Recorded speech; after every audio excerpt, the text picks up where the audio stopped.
जिस तरह से उनकी मानसिक स्थिति है, माननीय मुख्यमंत्री जी के घूर फिर करके 2005 पे आ जाते हैं, उनको 2005 के ऊपर गाड़ी स्टार्ट नहीं होता है। और देखिए जिस तरह से बिजली पर बहस हो रहा था, आप लोग भी जानते हैं, बात बात पर आप भी जानते हैं कि बच्चा बूढ़ा एक समान हो जाता है। उनका जो उम्र है, अब तो घर में जाकर के पोता नाती को खिलाने का उम्र था, लेकिन किसी तरह से बिजली मंत्री बने हुए हैं। और इस देश में उतना बड़ा कभी स्कैम नहीं होगा जितना बड़ा उनके विभाग में हुआ। आपका प्रधान सचिव जेल में है, अरबों रुपये का घोटाला हुआ स्मार्ट मीटर में। स्मार्ट मीटर के जरिए पूरे बिहार के लोगों का खून खींचा जा रहा है, गरीबों का। आप कैसे ईमानदार हो सकते हैं? आप गांधी बाबा बने हुए हैं, कोई बात बोलने का उनका तरीका ही अजूबा है। लेकिन चूंकि अभिभावक हैं, उम्र ज़्यादा हो गया है उनका। नमस्कार, दर्श न्यूज़ देख रहे हैं आप और मैं हूं आपके साथ दक्षा प्रिया। आरजेडी के एमएलसी सुनील सिंह ने आज सदन में कई मुद्दे उठाए हैं, उनमें से एक शराबबंदी भी। और शराबबंदी को लेकर किस तरीके से वो सरकार पर हमलावर तो नजर आ ही रहे हैं, लेकिन इसके अलावा सीएम नीतीश कुमार को लेकर भी एक बार फिर से पुराने अंदाज में दिखाई दिए। और क्या कुछ कह रहे हैं, आइए आपको सुनाते हैं। और उनके मंत्री से आज क्या हुआ था सदन में जो चमचागिरी का मामला उठा था? देखिए, जो बेतहाशा जिस तरह से हत्या में बढ़ोतरी होता चला जा रहा है, पूरे बिहार का जो विधि व्यवस्था है वो बिल्कुल चरमरा गया है। शासन नाम का कोई चीज़ नहीं, सुशासन नाम का कोई चीज़ नहीं। आज माननीय मुख्यमंत्री जी की स्थिति है कि उनके सोचने समझने की भी शक्ति खत्म हो चुकी है। अगल बगल के दो तीन जो अपने को घोषित कर चुके हैं कि हम चापलूस हैं, रिकॉर्ड में भी आया हुआ है, उन्होंने स्वयं घोषणा किया कि हम इनके बहुत बड़े चापलूस हैं या चाटुकार हैं, क्या शब्द का इस्तेमाल किया तो याद भी नहीं है। तो भाई जिस तरह से पूरे राज्य में मतलब समझिए कि गुंडा राज फैला हुआ है, जिस तरह से रोज़ हत्याएं हो रही है, रोज़ महिलाओं के साथ बलात्कार हो रहा है, यही सब मुद्दा लेकर के हम लोग सूचना पर खड़ा होकर मेरे जो मुख्य सचेतक हैं माननीय अब्दुल बारी सिद्दीकी जी ने ये प्रस्ताव दिया। सारे सत्ता पक्ष के लोग को तो भाई सच्चाई बिल्कुल नागवार गुजरता है और उसी पे वो लोग अपना हल्ला करना शुरू किए। उसी में बात बढ़ा तो आप लोग जानते ही हैं कि जिस तरह से उनकी मानसिक स्थिति है, माननीय मुख्यमंत्री जी के घूर फिर करके 2005 पे आ जाते हैं, उनको 2005 के ऊपर गाड़ी स्टार्ट नहीं होता है। और उसके बाद वो जैसे ही महिला शब्द आता है तो देखिए अनाप शनाप बकने लगते हैं कि तुम क्या था, ये क्या था। तो ये मुख्यमंत्री की भाषा नहीं हो सकती है। लेकिन चलिए, हम लोग को इसलिए अब इसको बहुत बुरा नहीं लगता है कि अब तो सभी लोग जिसके साथ गोद में बैठे हैं वही लोग बोलते हैं कि आज माननीय मुख्यमंत्री जी की मानसिक स्थिति ठीक नहीं है।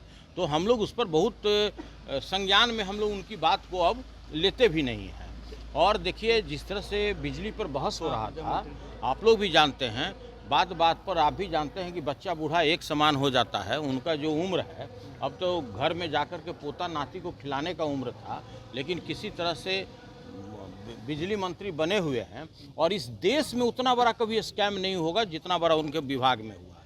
अरे भाई, आपका प्रधान सचिव जेल में है, अरबों रुपये का घोटाला हुआ स्मार्ट मीटर में। स्मार्ट मीटर के जरिए पूरे बिहार के लोगों का खून खींचा जा रहा है, गरीबों का। आप कैसे ईमानदार हो सकते हैं? आप गांधी बाबा बने हुए हैं कि हम बहुत ईमानदार हैं। मैंने कहा कि आप ढकोसलाबाजी करना बंद कीजिए। बिहार में सबसे महंगी बिजली है, पर कैपिटा जो बिजली का खपत है पूरे देश में सबसे कम है। यहाँ पर जो संचरण लॉस है, जो ट्रांसमिशन लॉस है, भारत में सबसे ज़्यादा है। आप महंगा बिजली खरीदते हैं और महंगा बिजली खरीदने के बाद आप सरकार से 14,000 करोड़ रुपया प्रत्येक वर्ष आप सब्सिडी लेते हैं, तो ये चलने वाला नहीं है। आप ये बताइए कि आप जो किसान हैं, आंध्रा के तर्ज पर, बाकी तमिलनाडु के तर्ज पर, आप कब उसको फ्री बिजली देने जा रहे हैं किसान खेती के लिए? आप ये बताइए कि आप जो बीपीएल परिवार के लोग हैं, जिसको प्रधानमंत्री किसान सम्मान योजना के तहत जितने भी हमारे किसान हैं, 76 लाख किसानों को प्रत्येक वर्ष 6-6 हज़ार रुपया मिल रहा है, उसको आप कब 200 यूनिट फ्री में बिजली देने जा रहे हैं? यही प्रस्ताव दिए। और जानते ही हैं कि वो किस तरह से बोलते हैं, उनकी कोई बात बोलने का उनका तरीका ही अजूबा है। लेकिन चूंकि अभिभावक हैं, उम्र ज़्यादा हो गया है उनका, इसलिए उनका भी हम लोग संज्ञान नहीं लेते हैं। मोटा मोटी वही दोनों आदमी सेमे मानिए, उनको भी मानिए और इनको भी मानिए, तो इसलिए बहुत हम लोग संज्ञान में नहीं लेते हैं। और शराब की हालत आप देख ही रहे हैं। मैंने कहा कि आप बिहार की जो 14 करोड़ लगभग आबादी है, एक व्यक्ति से बता दीजिए कि बिहार में शराबबंदी है। और सर बिहार में शराबबंदी की वही हालत है कि भाई जैसे प्रभु देखते नहीं, अल्लाह दिखते नहीं, लेकिन हम में तुम में सब खरे खम में सब में व्यापत राम। आप प्रेम भाव से बुलाइए, प्रेम भाव से याद कीजिए, आप जहाँ चाहिएगा आपको वहीं पे शराब की डिलीवरी हो जाएगी। आप तो युवा वर्ग का नस्ल खराब कर दिए, सभी लोग ड्रग के एडिक्ट हो गए हैं और आप कहते हैं कि शराबबंदी है। आज आपने पैरेलल इकोनॉमी खड़ा कर दिया है, सारे लोग मिले हुए हैं, सत्तारूढ़ पार्टी के लोग मिले हुए हैं अवैध शराब के कारोबार में। जितने भी थाना इंचार्ज हैं, 1071 थाना है पूरे राज्य में, सभी में अधिकांश 80% थाने इंचार्ज इसी काम में लगे हैं, या तो दारू है या बालू है।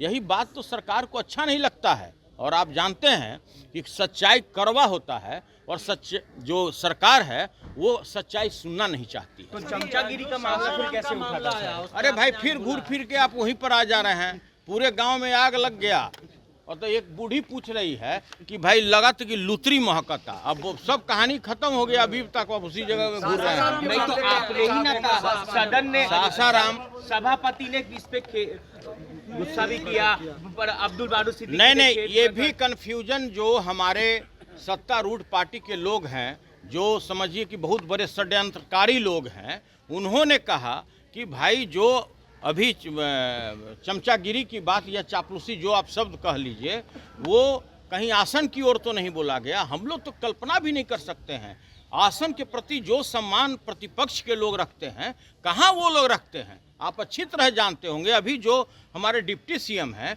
उन्होंने स्पष्ट कहा था आसन की ओर हाथ दिखाते हुए कि आप व्याकुल मत होइए। आप देखे होंगे बिहार के जो माननीय मुख्यमंत्री जी हैं, उन्होंने भी जब विजय सिन्हा जी जो अभी डिप्टी सीएम है जब आसन पर बैठे थे तो उन्होंने किस भाषा का प्रयोग किया था। कोई मुख्यमंत्री से ऐसा आशा नहीं कर सकता है कि इस भाषा का वो प्रयोग कर सकते हैं। हम लोग तो आसन के प्रति सम्मान रखते हैं। अरे भाई सासाराम का मामला फिर आप घूम फिर के वहीं आ रहे। सासाराम के मामला में ये था कि हम लोग ने कहा कि भाई अब लगता है कि बिहार में दो तरह का कानून है, पक्ष के लिए अलग है और प्रतिपक्ष के लिए अलग है, पुलिस वाले लोगों के लिए अलग है और आम जनता के लिए अलग है।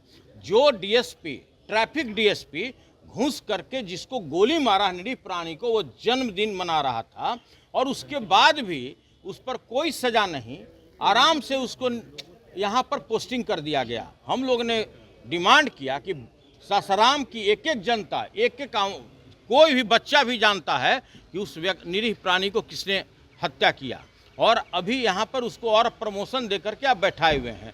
जो रिवॉल्वर जांच गया है फोरेंसिक में, मैंने ये मामला उठाया कि मुझको ये भी पता है कि वो भी जांच करने वाले लोग पुलिस होते हैं, उसको बचाया जाएगा। इसलिए माननीय मंत्री जी उस रिवॉल्वर का है कि वो भी जांच करने वाले लोग पुलिस होते हैं, उसको बचाया जाएगा। इसलिए माननीय मंत्री जी उस रिवॉल्वर का जांच कहीं दूसरे जगह कराया जाए, नहीं तो कहेगा कि इस रिवॉल्वर से गोली ही नहीं चला और उसको मुक्त किया जाएगा।